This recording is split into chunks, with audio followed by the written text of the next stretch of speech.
KS Fair Maps is a nonpartisan grassroots education and engagement effort. Together and with your help, we're supporting communities around the state to take an active role in the redistricting process. The KS Fair Maps organizations want to see an equitable redistricting process that is accessible to all Kansans and allows for meaningful participation regardless of location, ability, language, etc. It's free from partisan tactics and bias and results in equitable districts based on Constitution, law, and communities of interest. Many of you may have joined us earlier this year before the first listening tour when we worked together to encourage over 200 individuals to submit testimony. Now, this was before the US Census data was released, and that's a necessary set of data that should guide the redistricting process. Because of the efforts of so many of you and our KS Fair Maps partners, we continue to advocate for additional town halls, and the redistricting committee announced the following 4 stops to begin next week. So this is your chance to let the committees know about what is important to you. Even if you've already submitted testimony in August, it's really important that you show up again and talk specifically about your interests. You know your community best. Now it's a matter of telling your story so the map makers and the legislature know about it too. Today, we are joined by a knowledgeable and passionate panel who will walk you through the Kansas redistricting process and let you know what your role is. We have Mary Galligan with the League of Women Voters of Kansas, Troy Spain, Kansas Civic Engagement Table, Tom Witt, Equality Kansas, and Laurel Birchfield, Mainstream Coalition. By the end of this hour, we hope to demystify redistricting, get specific about submitting testimony, and get you ready to advocate for accountable government that represents Kansans and not partisan politics. And now I would like to introduce Mary Galligan with League of Women Voters of Kansas. Hi, Mary. Hello, Michael. We're really glad to see you here this afternoon, and I'm going to briefly run through what we know and what we don't know about this round of redistricting as we get ready for this second listening tour. First off, we know the outcome of 2 key activities, as Michael mentioned, that preceded the development of new congressional and legislative districts. We have the federal census numbers, and we have the apportionment of the seats in Congress to the states. Based on the census results, we know that Kansas will continue to have 4 congressional seats.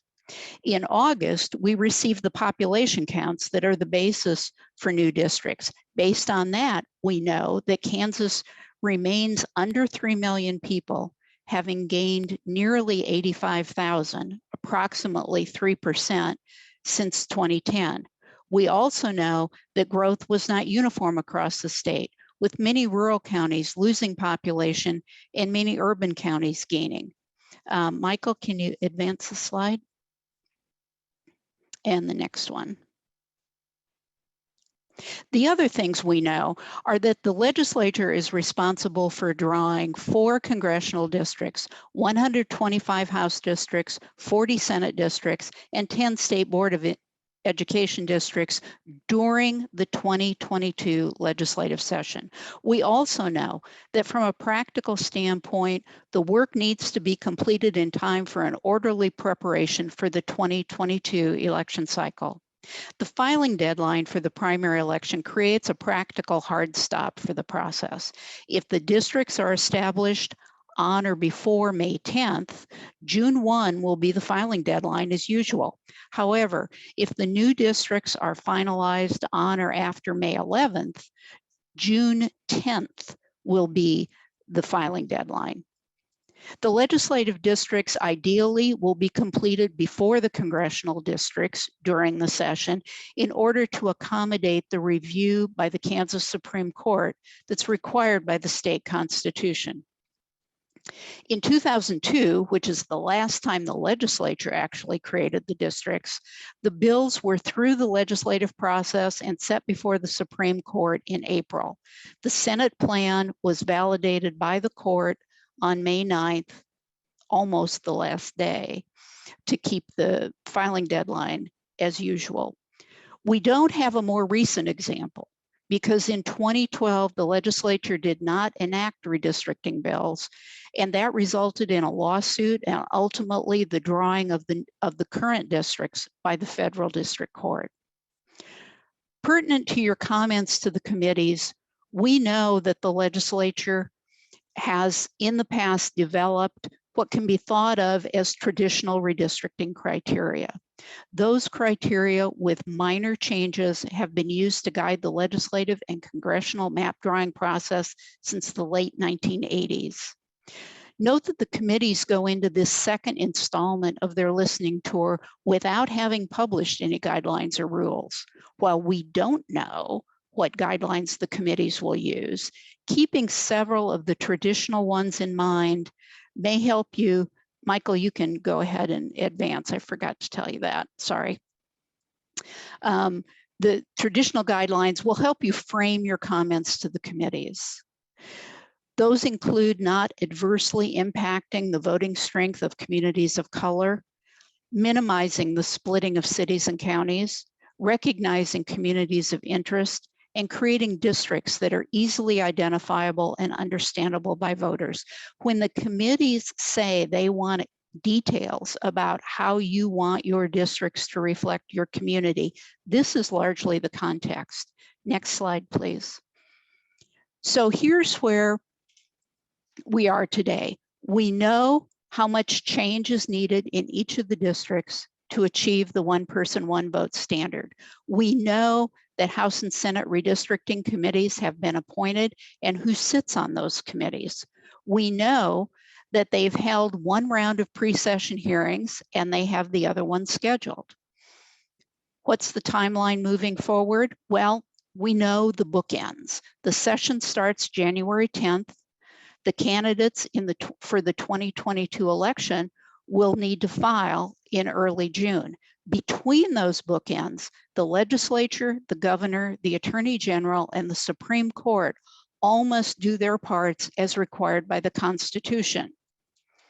So what don't we know? We don't know the legislature's guidelines and rules, in particular, rules for accepting maps drawn by the public, like you and me. And we don't know the target dates for each of the major steps, the hearings, the committee actions, the floor votes, getting the bills to the governor, and presenting new legislative districts to the Supreme Court. Now with that big picture, Troy Spain, who's with the Kansas Civic Engagement Table, will take you through how to describe your community. Thank you, Mary. You can go ahead and flip forward, Mike. So the Kansas legislature is going to consider three primary categories of input for a community of interest that can be evaluated and taken into consideration as they draw maps coming up. First is geographic similarity. So that's physical borders like rivers, roads, similar land use like rural and urban zones. They are going to consider cultural and ethnic boundaries. So shared immigration patterns of people who live in an area. They're going to look at language and common language and common second languages. They will look at policy concerns. So things like who in those districts are going to be represented best and whose representatives will look the most like those folks. There's areas of overlap between all three of these, specifically between geography and culture. We look at things like historical neighborhoods, like the rail yard neighborhoods in Wichita. We look at shared events and cultural things like the Latin festivals that occur all over the state, the celebrations that happen in Nicodemus, things like that that bring communities together and can sort of bind them as well. Then between geography and policy, we have shared resources like when they share school, municipal, and other municipal buildings, so school boards, water resources like the water boards that exist across the state. We also have culture and policy stuff. So that's where any kind of shared advocacy work or social stances that a geographic community can hold can bind them together as well. The one that comes to mind for me is they recently had a Crown Act pass through the legislature that group that was advocating for that was one that focused on a community of interest that was very easy to define based on natural hairstyles. So I'd like to show an example of this really close level community by introducing Carrie Gooch, who's going to, a video of Carrie Gooch, who's going to read one of the testimonies of his group, which is the Black Leadership Council. One of his members was kind enough to record, one of his members giving that sample. So if you'd get that rolling, Michael. To the Kansas House and Senate Redistricting Committee. Hello, my name is Frank Adams, and I have lived in Manhattan, Kansas for over 25 years. I live at 524 Yuma Street, right next to the historical Frederick Douglass Recreation Center that was built in 1942 as a recreation center for African American World War II soldiers and their families. Over the years, the Douglass Center has become the meeting place for our community and has brought some very well-known African Americans to this area, such as heavyweight boxing champion Joe Louis and Jackie Robinson, the first African American to play in the major leagues. Although there's never been an overly large African American population in Manhattan, the Douglass Center has always provided a much needed resource and gathering site for the community. Most of the people the center serves live within a 10-block radius. I would like to request that the Douglass Center and the community within a 10-mile block radius remains in the same district when the community redraws the district boundary lines. Doing this will help ensure that my community of interest stays together and our values continue to be fully represented by our elected officials. Thank you for your time, and as you continue the redistricting process, I urge you to consider the needs and the priorities of my community. Thank you. All right, so Frank's testimony there was a great example of a small community. He was talking about a 10-mile radius around a single place, and so that really spoke to the geography as well as the cultural and ethnic concerns of that group. So they don't have to fit, the community's interests don't have to fit all of those parts, but they can fit a lot. Another great way to think about it is, what is your story? What if you were to have someone visit you from out of town, from someone who's not from your community, come and say hi, an aunt you barely see or whatever, and you want to describe what your community is with them? How would you describe it to them? That can include things like, what does your neighborhood, city, and region have in common with other places that they may be familiar with? What organizations are you involved in, and what work do they do? The religious affiliations you have, and like where you practice those faith practices. How you define yourself by race, sexuality, gender, and how those can affect your community. What ties you have to education, trades, unions, and other groups, and what you share as far as income and standard of living. We see a lot of times communities that are built around specific income brackets because those folks work and live and shop in very similar locations that are all bound together. So for an example of that broader community, I'm going to turn it over to the Executive Director of Equality Kansas, Tom Witt. Thank you, Troy. Good afternoon, everybody. So what I'm going to do first here is I'm going to but I'm going to present testimony that I gave to the Redistricting Committee back in August. And that's a good example of how a community of interest makes a statement on this subject.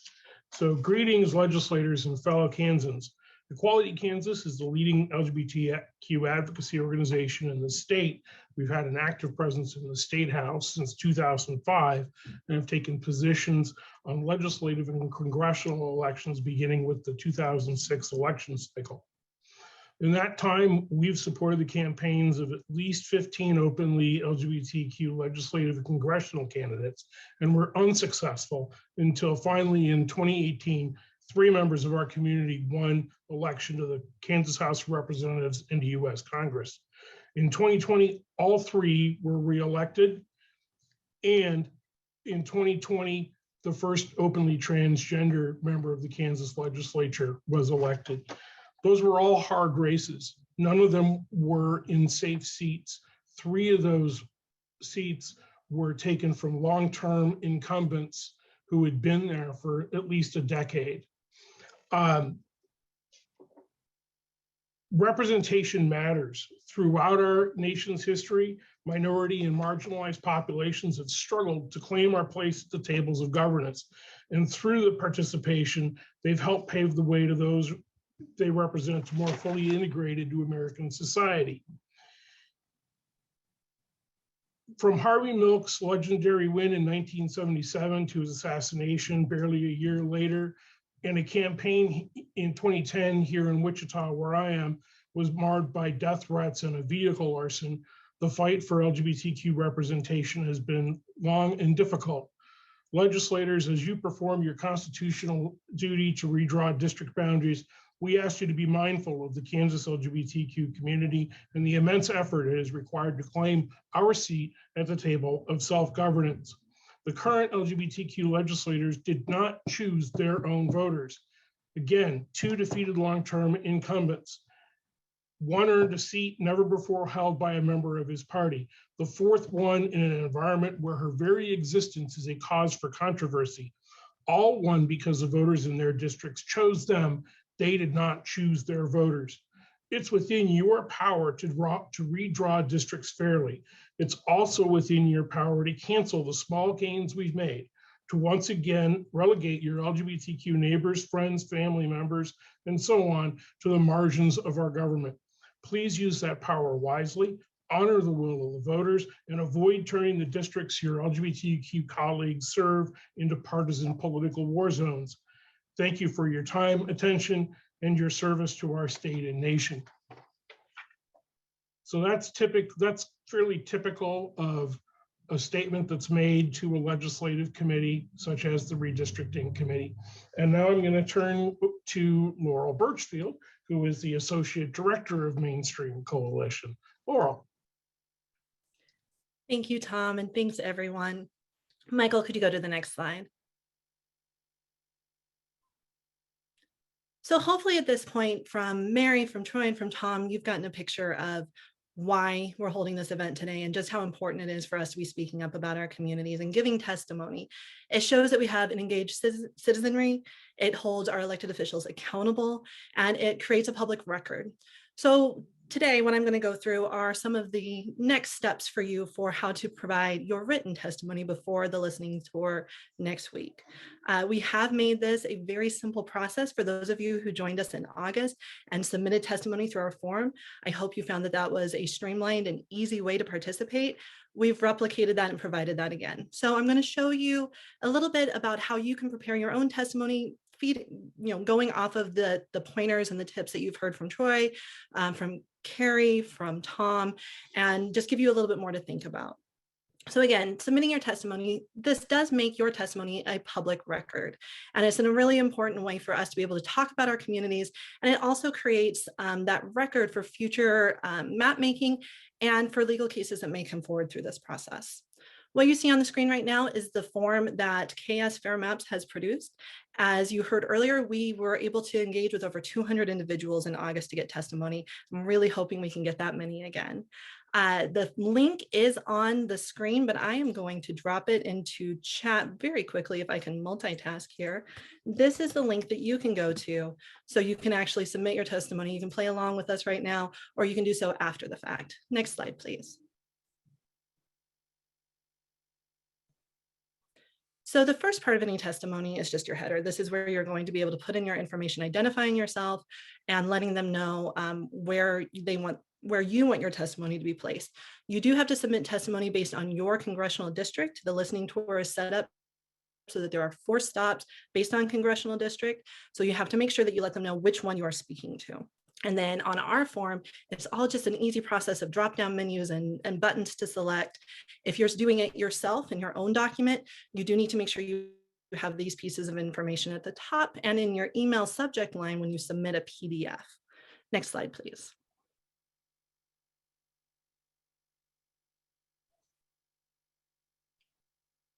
I don't know, there we go.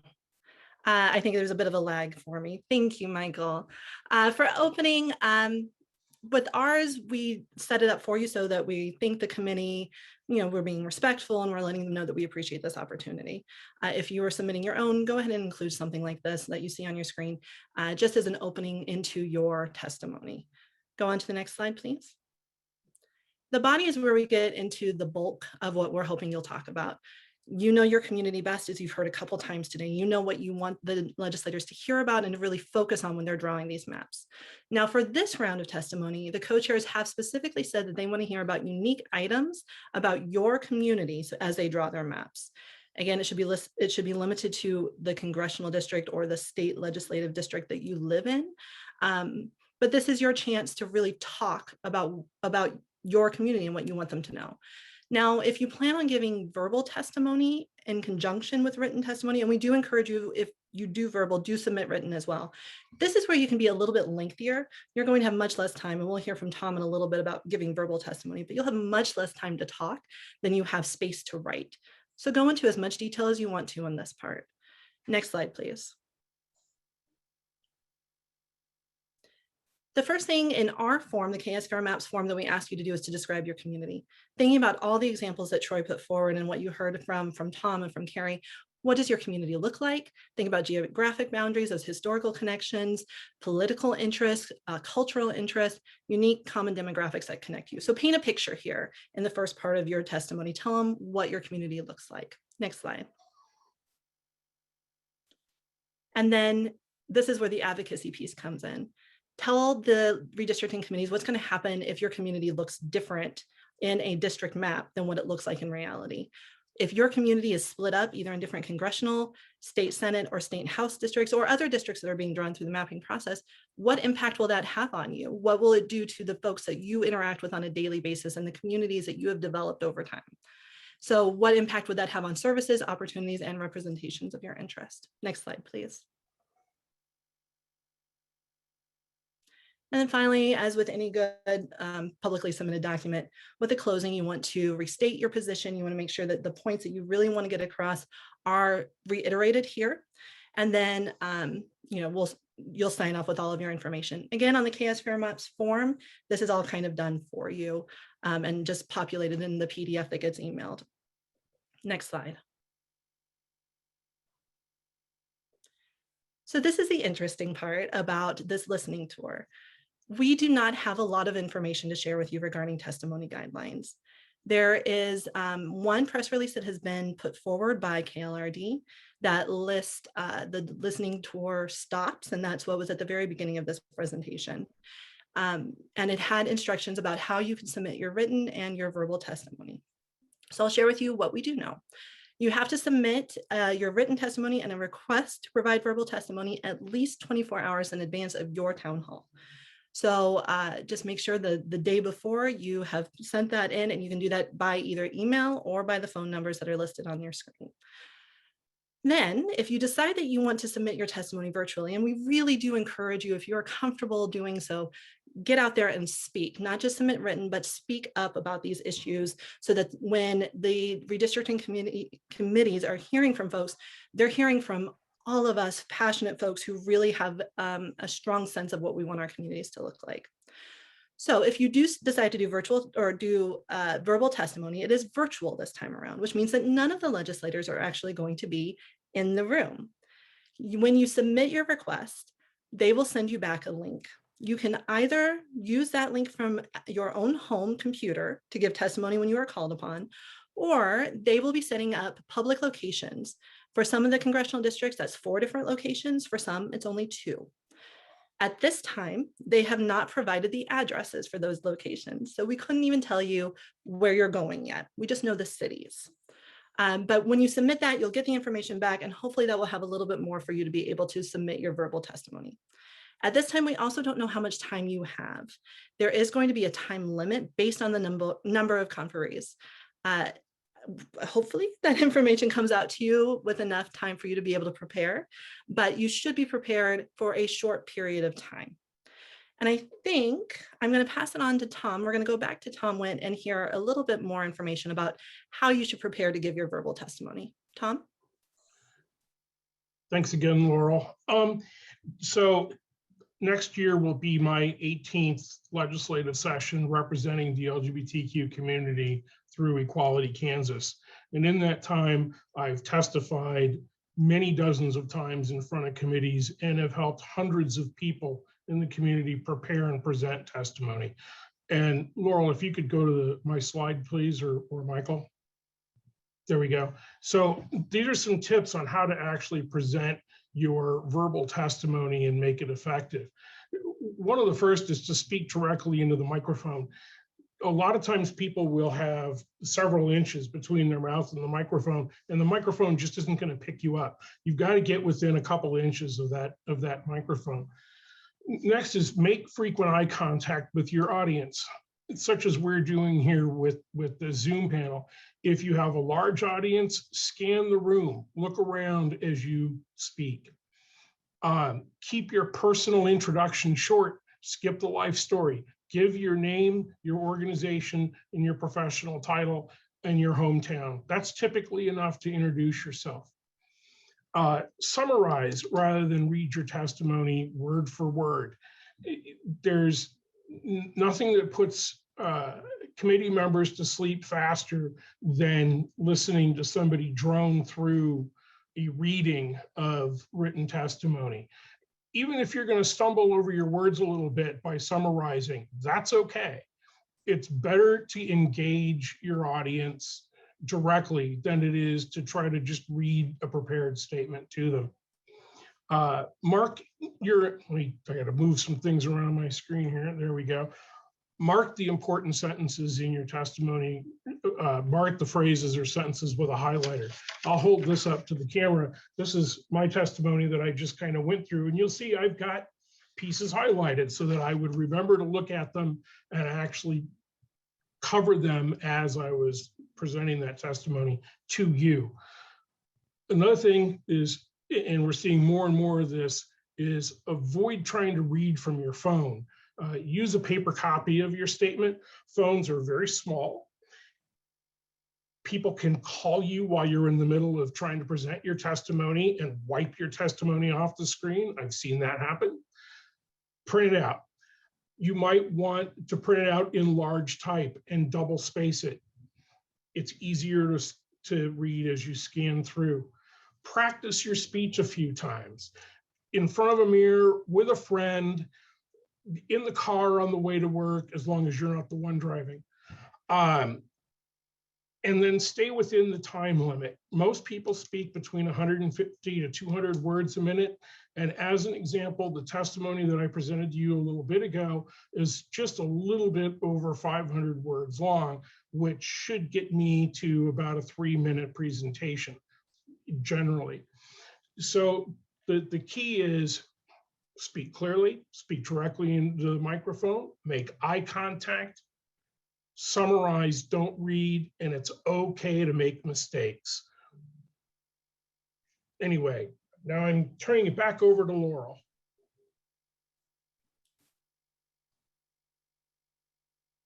Thank you, Tom. All right, thank you. So I'm just going to go over some brief next steps with everybody before we turn it over to Q&A. Next slide, please, Michael. We really do want to make this a simple process for you. So we have prepared a lot of information for you that we'll be sharing out after this event so that you can have full access to tools and resources as you prepare to share your story. So the next steps for you are really to use your voice. Make sure that you are working within your community. If you've already had meetings, fantastic. If you already know what your community looks like, that's great. Get it in writing and submit it to your to the redistricting committee so that they have it in advance of the congressional district that you are in, the stop on that listening tour. Make sure that you're signing your name using our form. And again, we'll make sure that you have access to that form so you can look at it on your own and fill out the sections. If you're able to, go ahead and show up, give verbal testimony during your town hall, and bring someone with you. It's always easier to do this stuff when you have a friend, but it also means that you have more than just yourself speaking up for your interest in your communities. Next slide, please.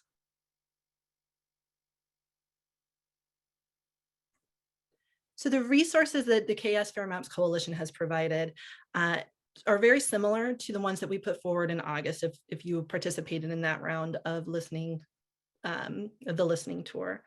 We will be making this recording available so you can watch it and share it with those in your community and those that you think need to be speaking up right now. And we'll also include the slide deck so you have all of the information that was shared today.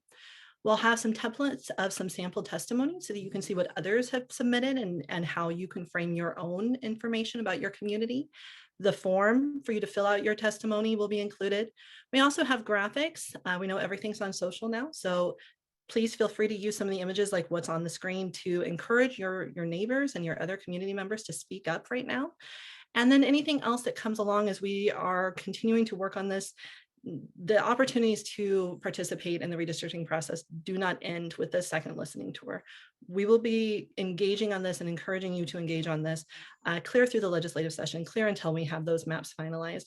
And we hope that you'll stay with us. Next slide. Something that is new that we hope will be very helpful is our KS Fair Maps Redistricting Fellows. This can be intimidating to think about how you can engage, whether you are a pro at submitting testimony or this is your very first time standing in front of a legislator. And also the process of defining your community and presenting that can be very intense. And so we want to make sure that we make it simple. It can seem intense, but it doesn't have to be. It's really just talking about what you know best, yourself, your neighbors, and the community you live in. But if you need help, we have some fantastic folks, some of whom are on this event today, who are offering to make themselves available to talk with you, to meet with you, and to discuss what this looks like and answer any questions that you have. So if you are interested in meeting with a redistricting fellow, I encourage you to reach out to anyone you see on your screen. These are also on the KS Fair Maps website. So you can go in and you can look at that and find this information there as well. We've also included information at the bottom of those who are part of this webinar and have participated in KS Fair Maps events in the past. So you can reach out to any of us if you have additional questions about what you've heard today. And I believe that's all that we have before we move on to questions. And let's see what we've gotten in. Thanks, Laurel. I do want to mention that we are, I think I'm pinned right now. Hold on. We do want to mention that we're being joined now by Sharon Brett, Legal Director for the ACLU of Kansas. Hi, Sharon. And Sharon will be here to answer any legal questions we have today. All right. So there was one question that came in and I wanted to pass it on to Tom Witt. It's from Al Frisbee. If we don't know how many speakers at each presentation there are, how do we know how to time our own speech to meet those limits? Al, that's actually a really good question. You know, a lot of times I'll prepare testimony that's 5 minutes and I'll ask conferees that I'm having come to the State House, prepare for 5 minutes. And then we'll work through with that highlighter so that they know what, so that they can remember and know what the key points of their presentation are going to be. And if you get cut from 5 to 3, then there's parts that you know you're going to be able to leave out. If you get cut from 3 to 2 or even 1, which almost never happens, if you've highlighted the important parts before you walk up to the podium and take that microphone, you're going to be able to stay on track with that. And frankly, what you'll often see me doing immediately before it's my turn to get up and speak in a hearing, I'm sitting there frantically highlighting my presentation when I've got an idea of what the time is going to look like. Thanks, Tom. Another technical question that came in from Daryl.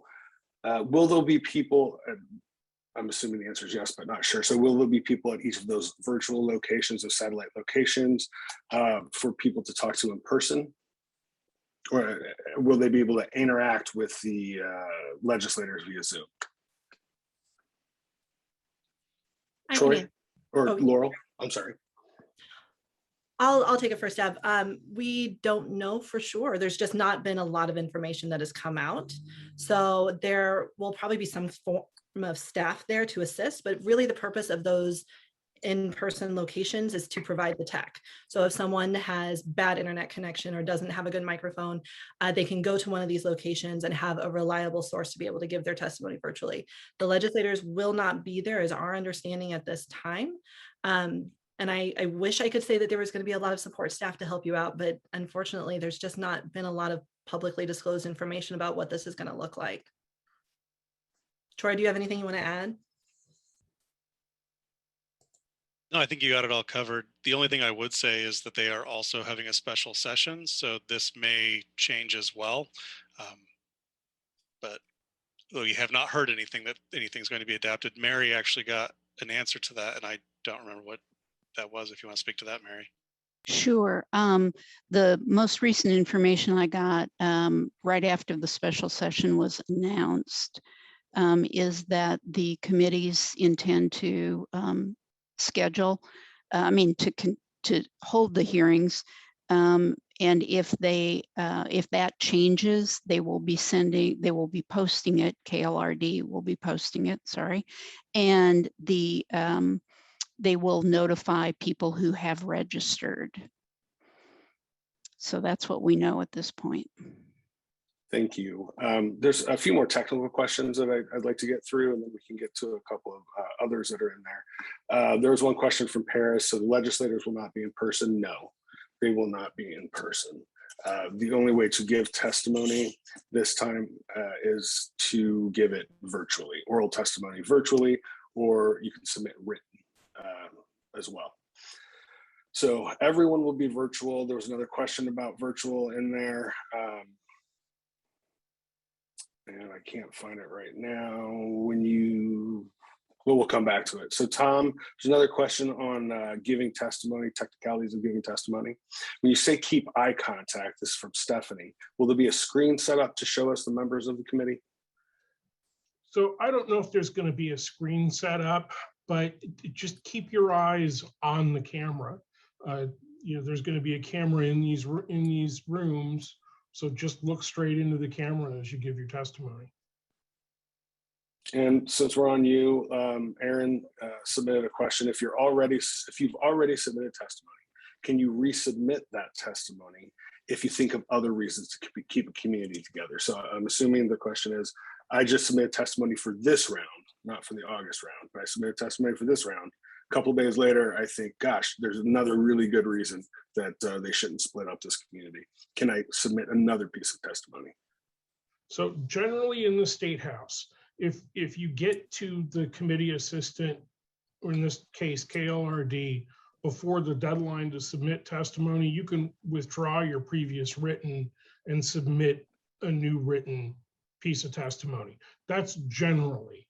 Now, there's no real hard and fast rule around that in the State House. So understand that you may try to, and they may say, no, we've already got it.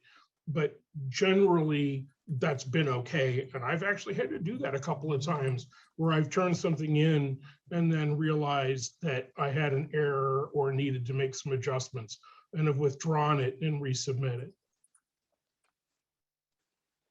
Thanks, Tom. All right. Can I add to that for a second, Mike? Yeah, Troy, please. So Anyone the other jump piece, in. no, you're fine.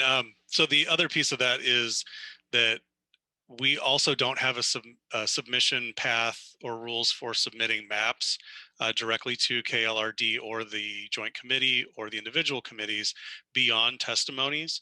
But in the past, we have had rules that allowed that kind of thing. So we assume, but don't know yet, that there will also be a path for submitting like physical maps and things like that that support those maps that continue on until they close submissions. We don't know any of those dates or anything, but that has been procedurally important in the past. Thank you, Troy. Laurel, you mentioned during the presentation that testimony needs to be submitted 24 hours in advance. So testimony on Friday, and this is a question from Seal. If testimony is submitted for Friday or for Monday, does that need to be on Friday or on Sunday? I would play it safe and I would submit on Friday. Thank you. And Mary, here's a question for you from Amber. Is it numerically possible to keep both Wyandotte and Johnson counties in the 3rd Congressional District? The short answer is no. The population of the two counties would exceed the ideal population of a congressional district by too much, in all likelihood, to be allowed by courts if it was challenged. So Amber, sorry, some part of one of those counties or potentially one of the counties is going to have to be split off to keep that population as it should be for a congressional district. The courts traditionally have allowed very little deviation from the ideal size for a congressional district. Thanks, Mary. Another technical question. If you have good internet at home, is there any advantage to going to the remote location? So again, I think play it safe is the best advice here. If you are on your own in your home and you're not able to log on, or your equipment starts failing you, there's no backup. If you're at the location, again, we're making an assumption here, but we're assuming that there will be some form of staff there to assist you. So I do think that it is beneficial. I just wish we had better information to share with everyone. We're going to continue monitoring the website. We're going to continue pestering KLRD, those poor folks over there. Know all of our email addresses by heart now. As soon as we know something, we will share it out with everybody who is registered for this event. If you want to make sure that you get that information, do go to ksfairmaps.org and sign up to get our emails. We do not send out very many of them, but as more important information becomes available, we'll make sure to share it out that way as well. Thanks, Laurel. And that also goes to Connie's question about the locations are just for people who don't have computers at home. They've been told that. People have been told that. If you do have a computer and you don't have reliable internet access, or you want to play it safe, please show up at one of the locations if you can. If not, there are opportunities to do it at home. But as Laurel mentioned, always better to be safe than sorry. We've answered a couple times when we'll know the locations for public testimony, or at least we've said several times that this has not been the most transparent process.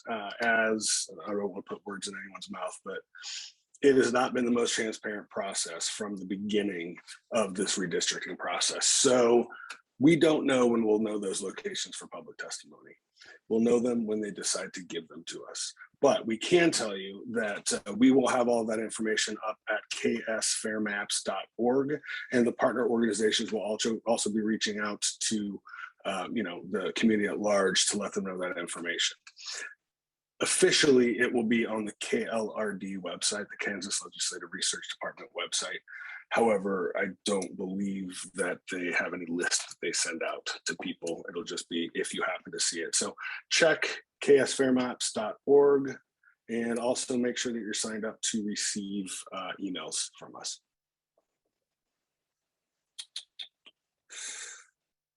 All right, here's a question from Nina. Will the legislators know how many people showed up?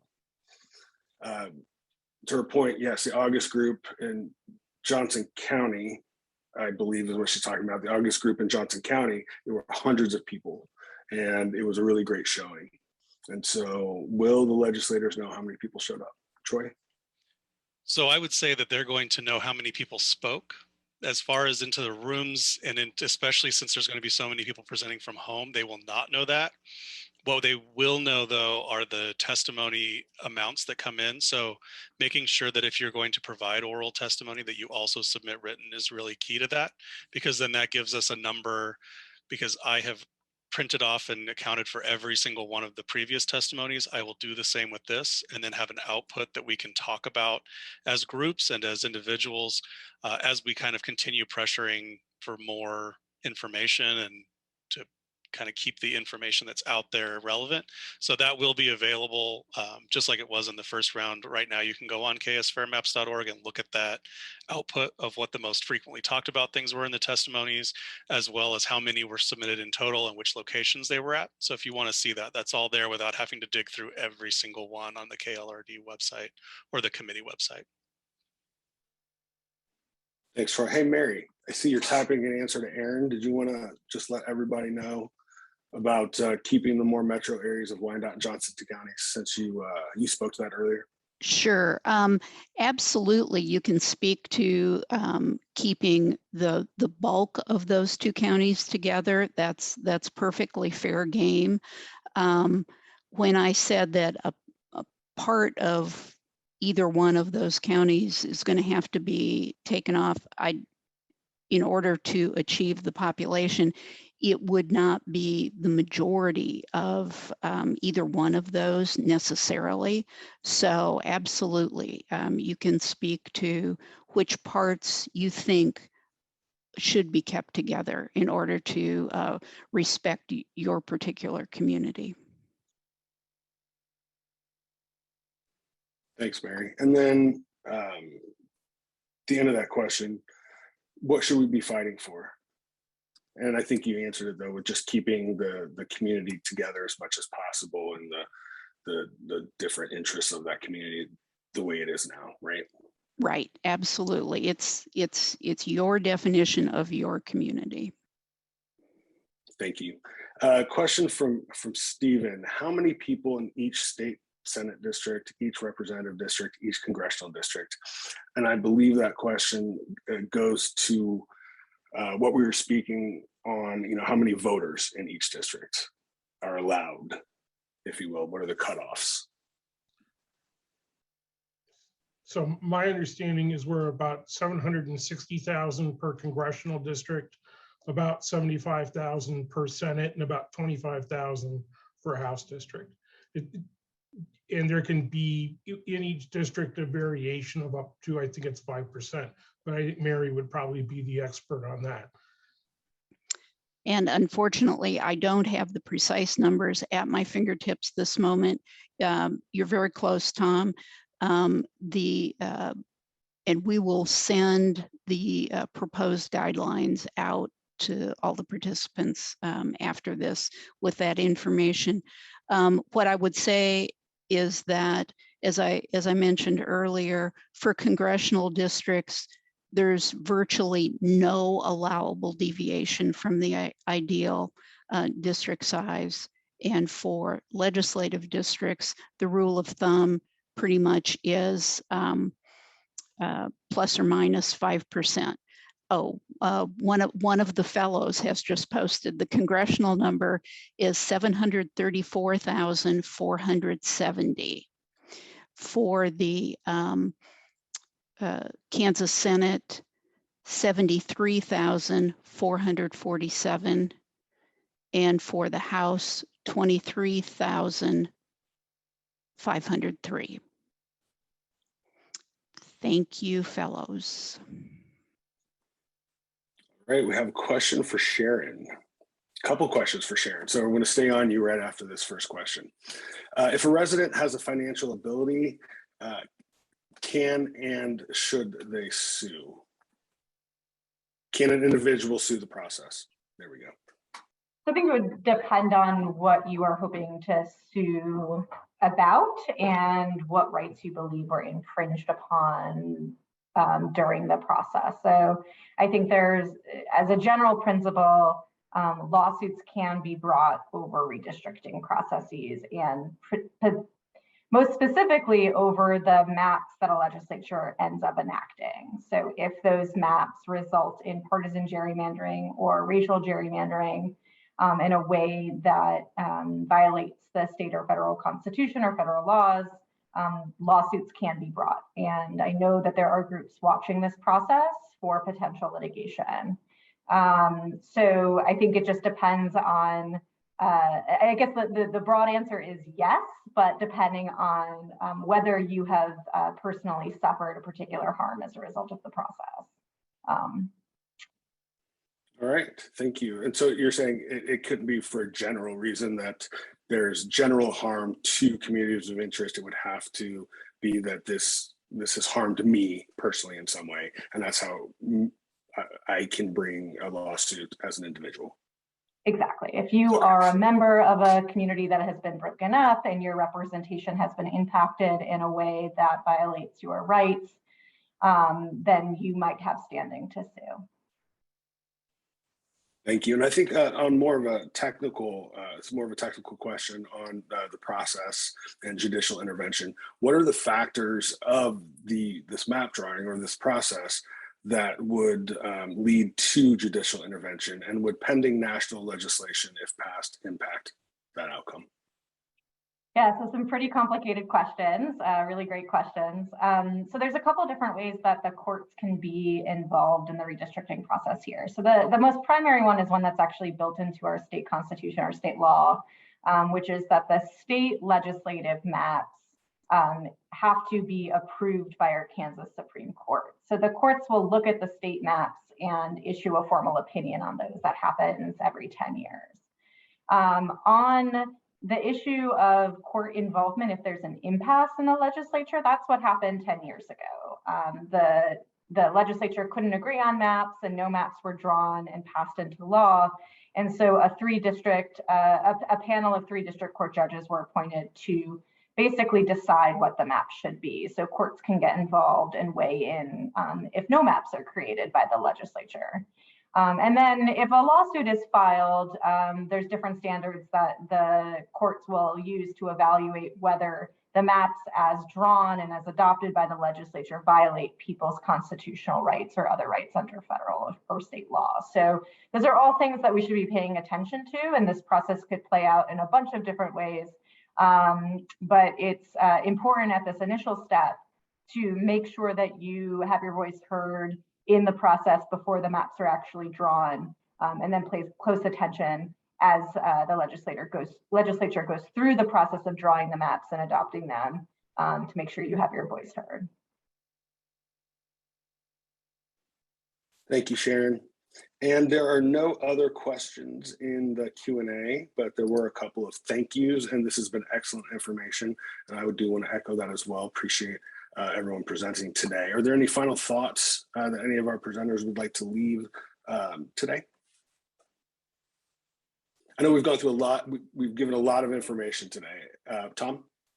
Yeah, I just want to remind everybody. So we've got this quote listening tour next week, but the legislature goes into session second Monday of January, which is January 10th. And this will probably be one of the few subjects that dominates conversation in the State House. I'm in the State House full-time as the Equality Kansas lobbyist. My email is on that contact list that was on one of the slides that was posted, and I'm sure it'll get distributed. So I'd be happy to help anybody who wants to come testify before a redistricting committee. I'd be happy to help you figure out where the committee room is, submit written testimony in advance if necessary, because this is going to be going on for the next several months. And I think all of us would be happy to help you beyond just next week's listening tour. Good point, Tom. There's going to be multiple opportunities still after this to give testimony, but we're really encouraging people to give testimony at these, to give verbal testimony at these listening tours, because it's not always easy or convenient for people to go to the State House, right? And so since there are at least 2 or 4 locations in each of these cities, each of these areas, that could be a little bit more convenient. But thank you, Tom, for offering. I know that everyone on this presentation in the slide deck, which we will be sending out as well after this recording, is happy to answer questions. Laurel. Yeah, I just wanted to kind of build off of that. Yes, this is going to be a process that's going to take a while. We saw a huge turnout for that August listening tour, and we were so grateful that so many people spoke up and brought their neighbors and their friends and really made it an event. And so we want to see that kind of turnout this time and continuing to the legislative session. So my last request of everyone is, after you submit your testimony, go bug your neighbor, go bug your friend, get them to do it too. There's power in numbers, and the more they hear it, the more hopefully our legislators and those who are drawing these maps will recognize that we're paying attention and this is important to us. So show up and get your friends to show up too. Thank you. Thank you, Laurel. I couldn't have said it any better myself. I was going to sign off, but I see that Troy is unmuted. Troy. Yeah, I just wanted to point out, they also have KLRD issued some guidance that they would like folks to go to the congressional district meeting that is in their current congressional district. And then I posted in the chat there the information for where those are located and what they're thinking as far as locations for those pop-ups to do the submittals. We don't know where those are exactly, but if you sign up on our website, we can get that back to you guys. But they do want you to kind of conform to the current congressional district boundaries when you go to represent. So if there's a concern around that, you might want to contact them ahead of time and make sure that it's okay you present at a different one if you are physically closer to another. So.